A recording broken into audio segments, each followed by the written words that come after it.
Should have done this before I started recording. This is really sus. Where my camera is right now is really, really sus. Hey guys, welcome back to my YouTube channel. If you're new here, I'm Haley on the Daily, and today is really exciting because we're going to be looking at my new Nissan Kicks 2025 all-wheel drive. This video is really cool because it's kind of in tradition to one of my first ever YouTube videos, which was my Nissan Juke car tour, and that video is still one of the most viewed videos on my channel. So I figured, why not keep the tradition going and show you guys my new Nissan Kicks, because this car is really cool. So we're just gonna jump into it. I have had this car for almost 3 months at this point, and I'm really happy with it so far. And the miles per gallon averages around 30 miles per gallon, which is pretty decent, I think, for a car this size. So inside the Kicks, it is surprisingly roomy. It has seating for 5 people, and the seats are actually really comfortable, especially for longer drives. There's a really big upgrade in the back seat in the Kicks versus the Nissan Juke that I used to have. This car is definitely a good few sizes up from the Nissan Juke.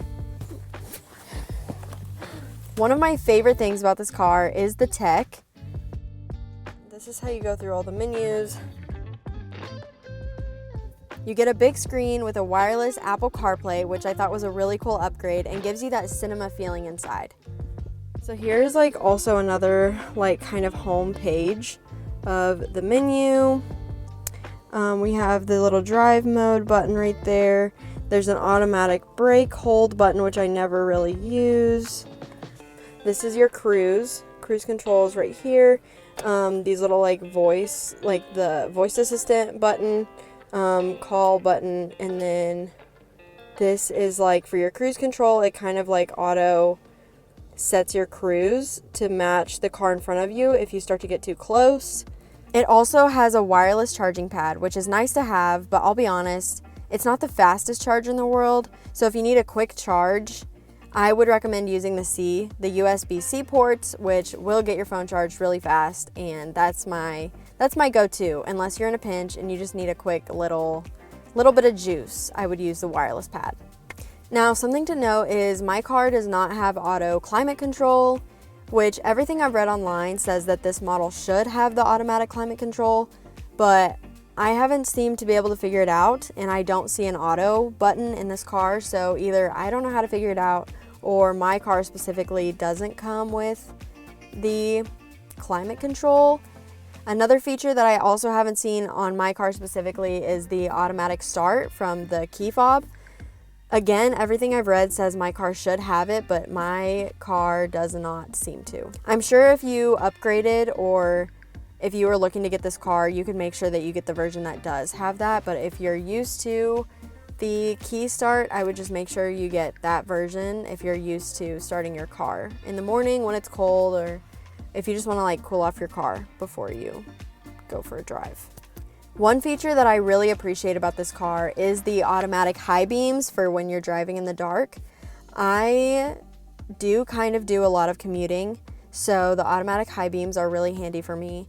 I will say sometimes they can glitch out and think that a car is coming, and it will shut your brights off momentarily and they'll come back on. This doesn't happen super often, but say maybe the reflection on a sign might cause them to go off by themselves. But if you don't like this feature, you can always just do it manually, as they did in the old days. And another small thing about the brights is driving in the dark, when your brights aren't on, the regular lights setting seems to be just a little bit too dark. I don't really know how to explain it. I'll make sure to include some clips to kind of show you what I'm talking about, but it's almost like it shows you a few feet and then it just stops, instead of the light slowly getting darker into the distance. It's bright, dark.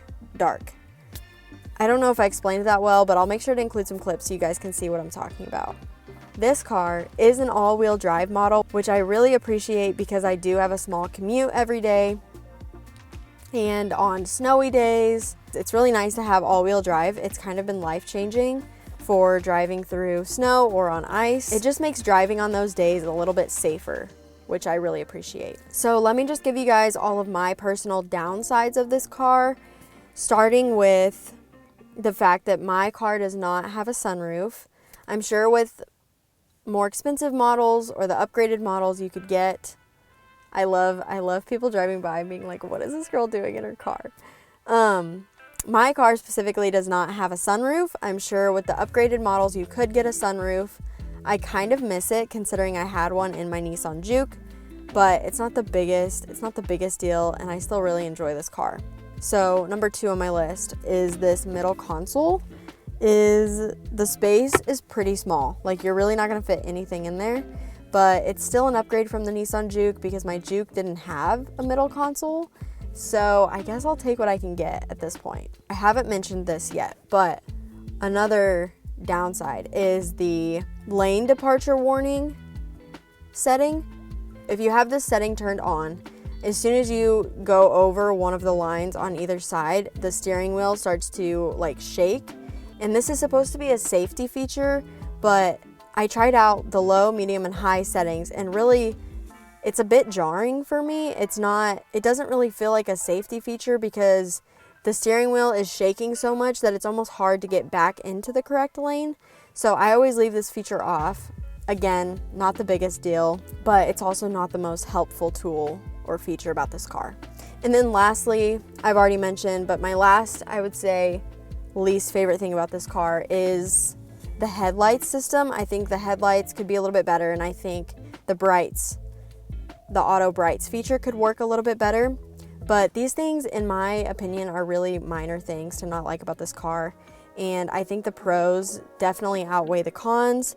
My favorite things about this car would definitely be the technology included in the inside and just like the settings and the wireless Apple CarPlay.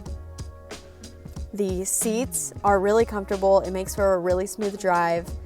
I would say the noise, I don't really hear the road too much while I'm driving.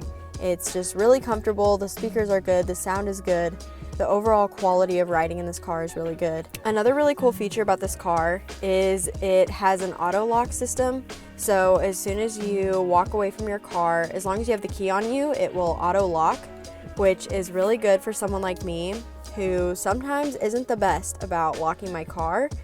I actually had my purse stolen out of my car sometime last year, so that is a good feature for me to have.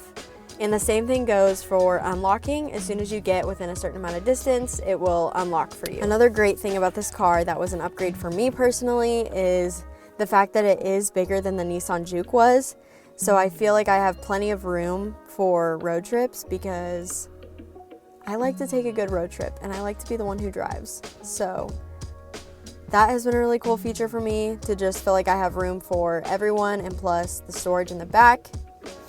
It's just the perfect size vehicle for me, and I'm really happy with it so far. My car ended up being around $27,000, which is cheap for a car like this.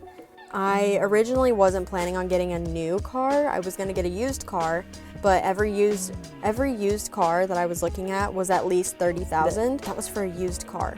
And so this car, the starting price is around $21,000, but with the upgrades that I got, it ended up being around $27,000, which again, I feel like it was worth it just for like the upgrades that I got, and still cheaper than the used cars that I was looking at, because I wanted a, what do they call them, like a hatchback? I wanted an SUV type car. I didn't want a car, if that makes sense. So all in all, I'm really happy with this car. And if any of you decide to get this car, let me know.